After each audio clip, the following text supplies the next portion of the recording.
buenos días. El Consejo Nacional Electoral convocó ya a las juntas provinciales electorales mientras avanza el plazo para la inscripción de candidaturas para las elecciones del 2021.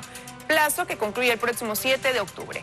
Esto en medio de cuestionamientos al CNE. Para analizar el tema nos acompañará Luis Verdesoto, consejero del Consejo Nacional Electoral precisamente. Además, junto al canciller Luis Gallegos, analizaremos el planteamiento del Ecuador en la 75ª Asamblea General de las Naciones Unidas, donde el tema principal será cómo afrontar de manera multilateral la pandemia que afecta al mundo. Es nuestra agenda para hoy. Bienvenidos, aquí empezamos.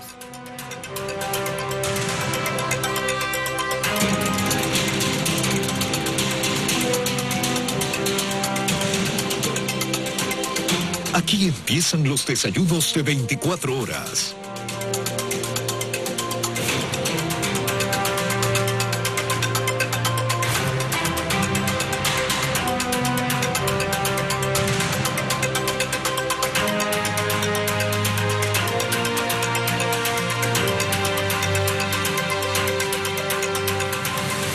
A esta hora quiero darle la bienvenida en los estudios de los desayunos de 24 horas en Quito a Luis Verdesoto, consejero del Consejo Nacional Electoral. Muy buenos días, gracias por acompañarnos.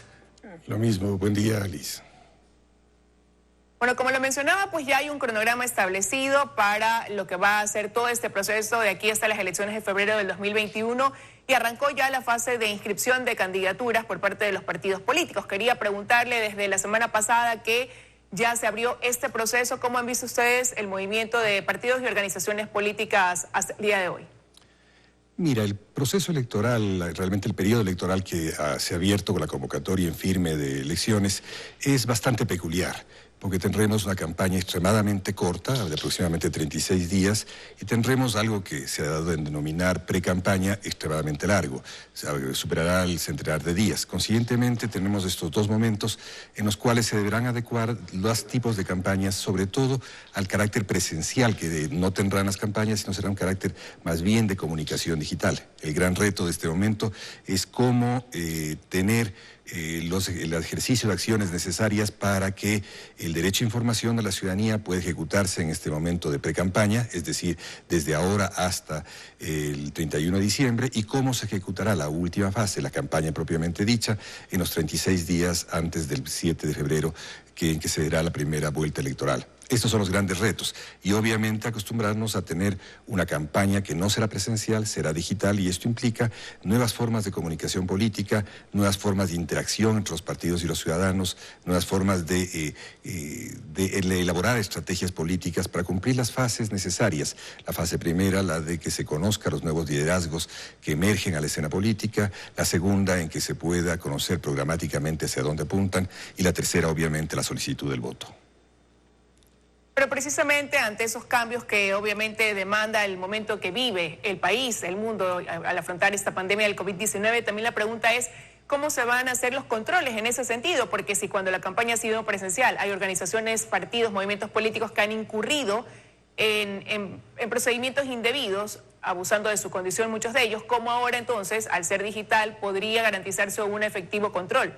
La primera cosa que he propuesto y está en curso, y espero que la mayoría del Consejo Nacional Electoral tenga la sensibilidad para integrarla como discusión, es un reglamento de comunicación digital en la que se puede integrar con perfección lo que plantea la Constitución como forma igualitaria y equitativa de acceso de los partidos políticos a la información electoral, tanto como los controles respectivos donde se puede controlar, especialmente el tema de cómo relacionarse con las redes, generalmente todas de origen internacional.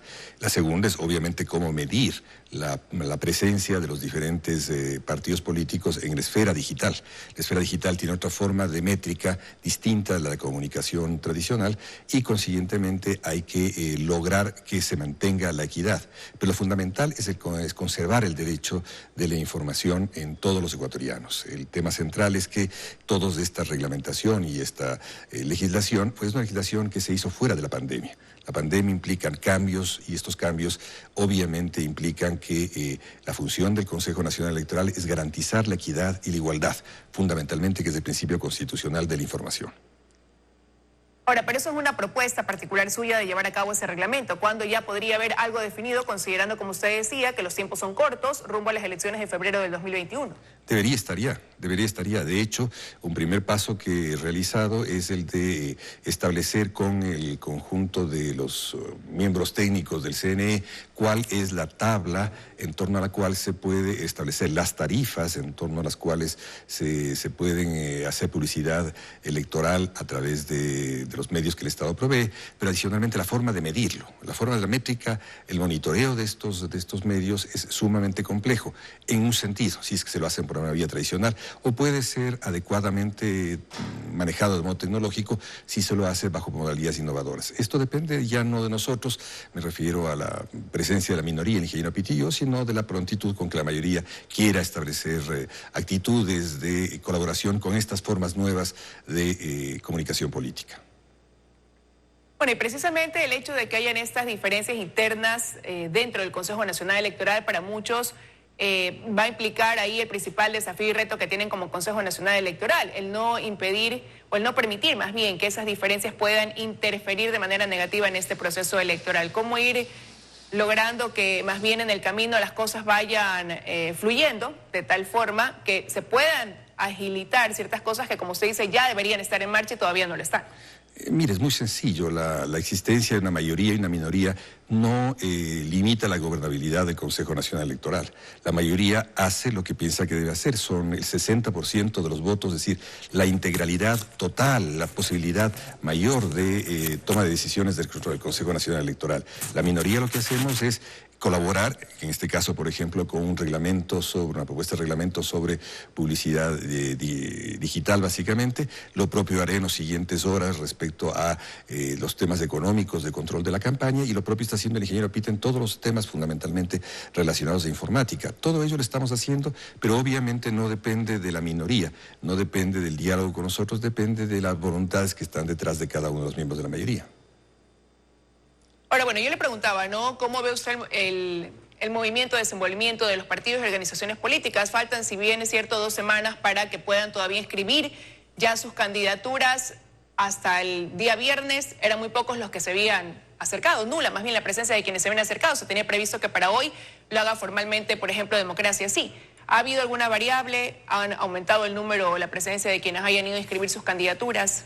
Tienes 2 elementos centrales, ¿no es cierto? La una es este periodo de pandemia ha inmovilizado a los partidos políticos como el conjunto de la sociedad ecuatoriana. Es una situación de ruptura de las relaciones, de quiebra de las relaciones básicas de todos los ecuatorianos, incluyendo la política, y que debe ser reparada. Y esta forma de reparación ha tenido que ser de emergencia. Ciertamente en ello no ayuda ni coopera el calendario electoral. Es un calendario excesivamente adecuado a otras modalidades que son extrañas al proceso mismo de los partidos políticos, y eso define en que se deban haber hecho procesos de democracia interna muy atropellados, de que de esos procesos de democracia interna se deba de venir ahora a la calificación de candidatos, y luego un periodo largo de, llamémosle precampaña, donde se adecuará a la preparación de una campaña extremadamente rígida y pequeña, de 36 días apenas. Esto implica fundamentalmente que los partidos se ven atropellados por estos tiempos, por un lado. Segundo, el que tienen que reaccionar, evidentemente, y no conozco el movimiento interno de los partidos, tienen que reaccionar para poder cumplir las fases de una campaña. La campaña no interesa en tanto hecho de marketing electoral. La campaña interesa en términos de ejercicio del derecho de los ciudadanos, que significa estar informado y tomar decisiones informados. Consiguientemente, tenemos que ver la modalidad exacta, como dentro de un panorama de campaña o precampaña, que no es presencial, sino más bien básicamente digital, se va a producir, cubrir adecuadamente el derecho a la información y el derecho, obviamente, a tomar decisiones informado y dentro de un ambiente de libertad de expresión, obviamente. Ahora, hay fases que ir cumpliendo, ¿no? Dentro de este cronograma tiene que irse avanzando en ciertas cosas, y una de esas es la convocatoria de las juntas provinciales electorales. ¿Qué pasos se han dado en ese sentido? Ya fueron designadas la mayor parte de los miembros de las juntas provinciales electorales el día jueves pasado. El día de hoy terminará de perfeccionarse esto con aquellos miembros que faltaron. Estas juntas, como tú conoces, tienen una función muy específica que debería estar ya en curso, que es la de recibir las candidaturas a nivel provincial. Es ahí donde se reciben las candidaturas a asambleístas provinciales. Tienen que estar ya constituidas y tienen que simplemente ponerse a trabajar. Sus funciones básicas son, obviamente, relacionarse con los aspectos administrativos de organización de mesas electorales, tienen que ver con el afinamiento de los criterios con los cuales se hará todo el proceso de calificación de candidaturas, establecimiento y conocimiento. Muchos de los miembros son nuevos, tienen que tener un proceso de entrenamiento que, por cierto, ya lo hemos empezado este fin de semana, para que tengan manejos diestros sobre la legislación y los reglamentos y puedan desde hoy día deberían estar ya funcionando en cada una de las provincias, recibiendo las diversas candidaturas que se presenten. Tú sabes que hay un periodo en el cual pueden presentarse las candidaturas, no necesariamente todas deben hacerlo el primer día. Es evidente que es bueno que no todas las hagan el último día, que mantengan una coherencia con la mejor toma de decisiones para su calificación.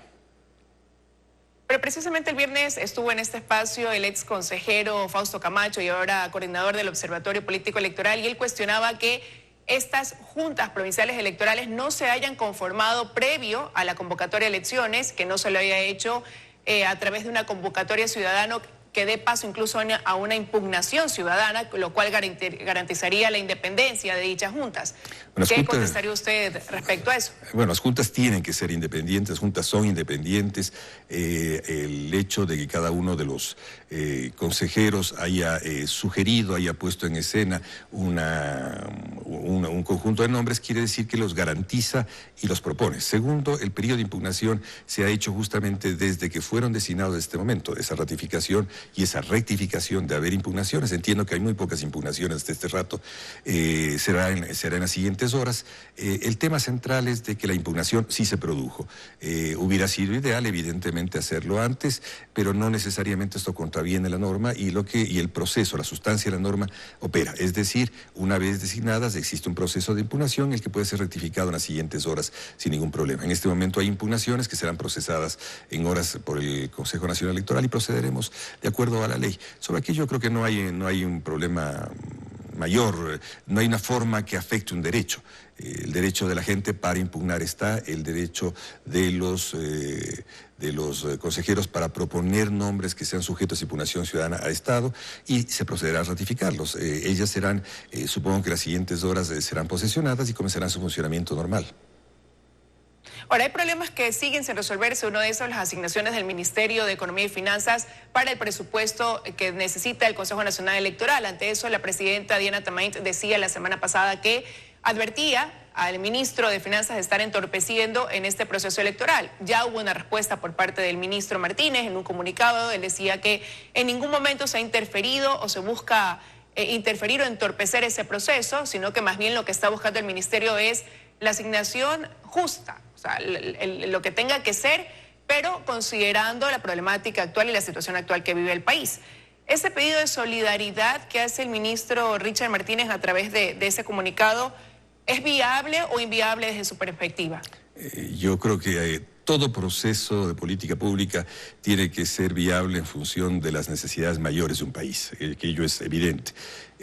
Lo que hay que hacer es, obviamente, entrar en un proceso con suma cordura de llegar a acuerdos que tienen que ver con el cumplimiento de funciones de cada uno de las partes que intervienen en esta conversación, ¿no es verdad? El ministro Martínez tiene por función básicamente el cuidado de la hacienda pública y el ubicar que los gastos de la hacienda pública tengan relación y concordancia con sus ingresos y con la estrategia general económica del Ecuador. La función electoral es organizar un proceso electoral que sea transparente, y el resultado de la interacción entre las dos partes tiene que ser que haya un proceso austero electoral, de que de esa austeridad electoral, sin embargo, se conserve la calidad electoral. Esto es el reto de todo proceso de política pública y particularmente el electoral.